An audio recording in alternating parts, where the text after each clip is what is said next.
अस्सलाम वालेकुम जी, this is वकार रियाज, आपका डिजिटल प्लेटफॉर्म में खुशामदीद।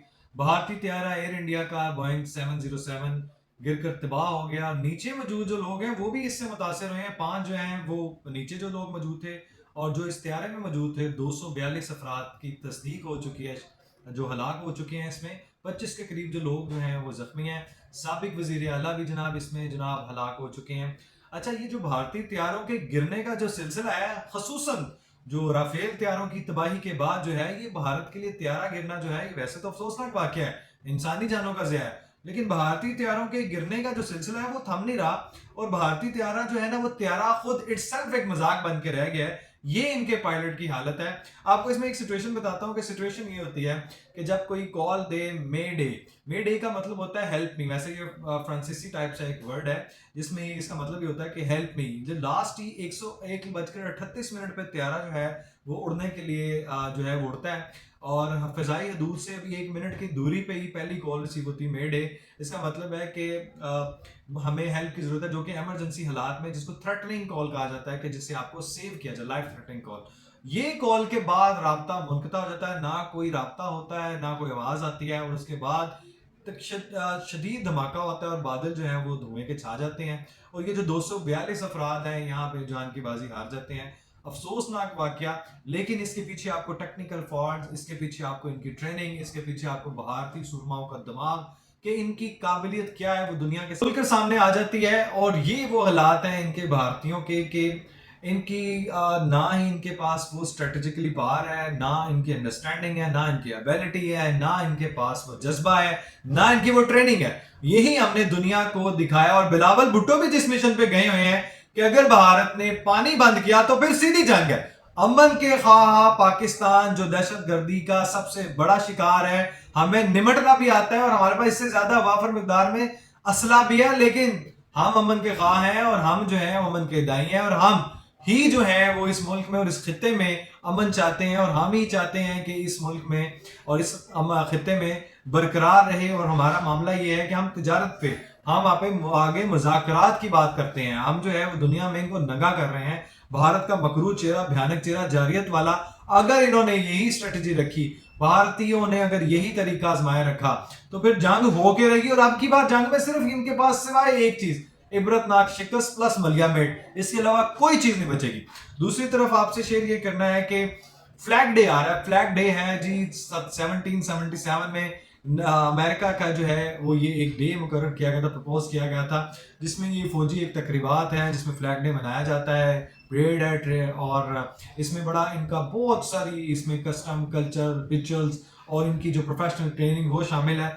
इसी मौका पे 14 जून के मौका पे ही ट्रम्प की बर्थडे है, तो ये दो खसूसी इवेंट जो है उनकी जो है वो तकरीबात मुनक्किद होंगी, जिसको तकरीबन 250 साल का अरसा मनाया जाएगा। 250 साल का अरसा गुजर चुका होगा इस फ्लैग डे को। इसी मुनासबत से यूथियों के लिए एक बड़ी जो है वो बड़ी बदकिस्मती उनकी और बुरी खबर ये है कि कौम के लिए खुशखबरी और यूथियों के लिए, जो कि पाकिस्तान में दो ही दुश्मन है, एक भारत एक पीटीआई, दोनों ने पाकिस्तान को गैर मुस्तहकम करने की और पाकिस्तान को नुकसान पहुंचाने की, पाकिस्तान की मैशियत को बर्बाद करने की, लोगों में तकसीम, नफरत की और दहशत गर्दी का सारा बेड़ा उठा रखा है। इन्हीं की वजह से इनको वो एक बदकिस्मती इनकी ये है कि खुशखबरी हमारे लिए ये, और इनके लिए बुरी खबर ये है कि वो अमेरिका, उसने हाफिज साहब जो फील्ड मार्शल, जो रिपोर्टेडली हो रहा है कि हाफिज साहब को बाकायदा मदऊ किया हुआ है, हाफिज साहब इस परेड में जाएंगे। और वही चीफ जिन्होंने मदऊ किया हुआ है जो आर्मी के उनके हैं, ये वही हैं जब ये हाफिज साहब डीजीपी थे तब भी ये वहां पे अटेंड कर चुके हैं। तो ये तीसरा विजिट होगा हाफिज साहब का बाकायदा। और रही बात वो लोग जो कहते थे अमेरिका ने गिरा दी, हाफिज को नहीं लगाया जाएगा, बुलाया नहीं जाएगा, फना हो गया, बाहर आ रहा है, वफद आ गया, ये कर देंगे वो कर देंगे, उनके लिए जो है ना वो फिर जूतियों के जो है वो हार जो है वो तैयार हो चुके हैं। लेकिन गैरत और शर्म तो फिर आपको पता है वो आ रही है, इससे उससे जो है वो मुस्तस्ना है, इसलिए उनको ये कोई इनमें आर फील नहीं होगी। ये लंदन प्रवास जाने वाली दोबारा इसलिए जिक्र करना ज़रूरी है कि जानों का ज़िया है और अफसोस का मकाम है कि जनाब ये भारतीयों की हालत है। लेकिन खैर, इससे निमटने के लिए आपको इससे ट्रेनिंग दिलवानी होगी, आपके लोगों को जो है वो इसके ऊपर लाना होगा। अच्छा, इसराइल का जनाब बाकायदा रिपोर्टेडली اٹیک کا پروگرام ہے. جو آفیشلز ہیں یورپ کے اور یو ایس کے وہ کہتے ہیں جی اسرائیل ایران پہ حملہ کر دے گا. میں آپ کو اس کی ایک چیز بتاتا ہوں کہ جو ٹرمپ ہے وہ بڑا ایک پولیٹیکل آدمی ہے, بزنس مین بھی ہے, وہ بزنس کرتا ہے, ٹریڈ کرتا ہے, اور وہ اسی پہ کھیلتا ہے. ادھر سے اس کو اسرائیل کو اٹھاتا ہے کیونکہ یہ سارا ویپن کہاں جائے گا, ویپنائز کرے گا اسرائیل کو. پہلے ہی بچر بنا ہوا ہے گجرات والا بھی اور اسرائیل والا. اسرائیل کیا کر رہا ہے, اصل جو پوائنٹ آف جو ہے نا وہ مرکز جو ہے وہ ان کا اٹریکشن کا گریوٹی, جو پوائنٹ آف گریوٹی ہے وہ یہ ہے مشرق وسطیٰ. کیوں؟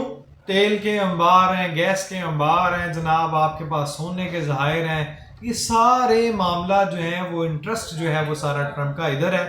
اسی لیے وہ ویپنائز کرتا ہے کس کو جناب, اسرائیل کو ویپن پرووائڈ کرتا ہے, اور ادھر ایران کو بھی دوسری طرف سے اللہ شری دیتا ہے کہ جناب آپ پہ جناب آپ نے یہ کرنا ہے. کیونکہ اگر وہ اس کو پرووک نہیں کرے گا تو اسرائیل حملہ کیسے کرے گا, اور یہ غلطی نہیں کریں گے تو ان کو کیسے بہانہ ملے گا کہ جناب ہم نے ایران پہ جو ہے وہ بڑا لیگلی حملہ کیا ہے, بڑا ہم نے قومیں بتاؤ. ویسے تو وہ کوئی فالو نہیں کرتے.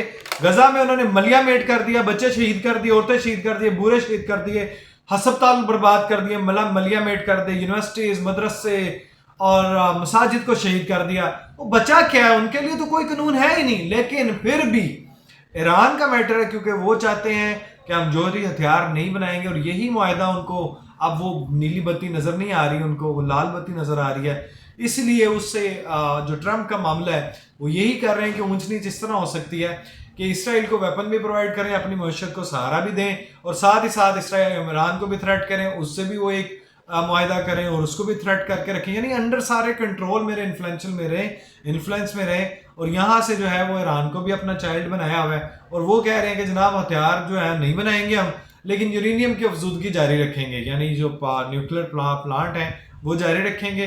لیکن اس میں سارا کچھ آپ کہیں سے بھی اٹھا لیں, یہ اتنا سیانا سیاستدان ہے کہ ہر طرح سے جو جیت ہے, ہر طرح سے جو ہے فائدہ ٹرمپ کو ہی ہو رہا ہے. اور انہوں نے کیا کیا ہے کہ اپنے جو کسی بھی وقت حملہ ہو سکتا ہے, واشنگٹن کو آگاہ کر دیا ہوا انہوں نے, اور یہ کویت اور بحرین سے بھی انخلا کر دیا, عراق سے بھی انخلا کر دیا. لیکن ایران آگے سے کتنا سیانا ہے, وہی غلطی وہ چاہتا ہے امریکہ, وہ چاہتا ہے کہ جناب وہ کہتے ہیں اگر ہم پہ جنگ مسلط کی تو پھر کیا ہوگا, پھر ہم جو ہے امریکی اڈے جو ہیں وہ ہدف ہوں گے, پھر ہم ان کو بھی تباہ و برباد کریں گے, اور کسی بھی دباؤ میں نہیں آئیں گے, کسی بھی پریشر میں نہیں آئیں گے, نیوکلیر تحقیقات بند نہیں کریں گے, یہ پروگرام ایسے ہی جاری رہے گا.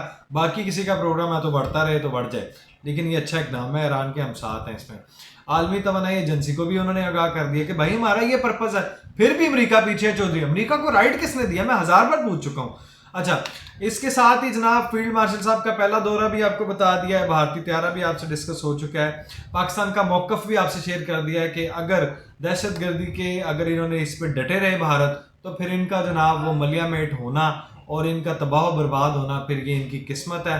ملک کے ہمارے دو ہی دشمن ہیں, ایک بھارت ہے اور ایک پی ٹی آئی ہے. اور نیازی مہاتما صاحب کا جو ہے وہ یہی ہے کہ نیازی مہاتما صاحب اندر ہی گلے سڑیں گے, وہیں پہ فکس رہیں گے. ویسے بھی پارٹی صرف وکیلوں کے ہاتھ میں ہے جو دنگے کرتے ہیں, فساد کرتے ہیں, رپورٹڈلی ساری دنیا کے سامنے جو انہوں نے کیا ہے. اور ساری جو رپورٹڈلی ایک اور بات ہے کہ سارے تو ہمارے لوگ ہیں جو ان کے آگے پیچھے گھومتے ہیں. تو اس لیے مہاتما صاحب اندر رہیں گے اور وہیں پہ رہیں گے. اور جو آپ کا پاکستان اسٹاک ایکسچینج کے لیے سب سے اچھی خبر یہ ہے کہ تاریخ کی سب سے بلند ترین 1,26,000 جو ہے وہ پوائنٹ کراس کر چکی ہے.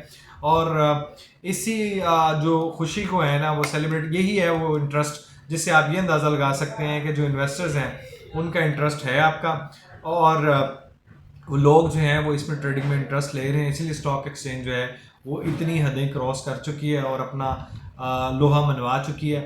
ابھی جو آخری بات ہے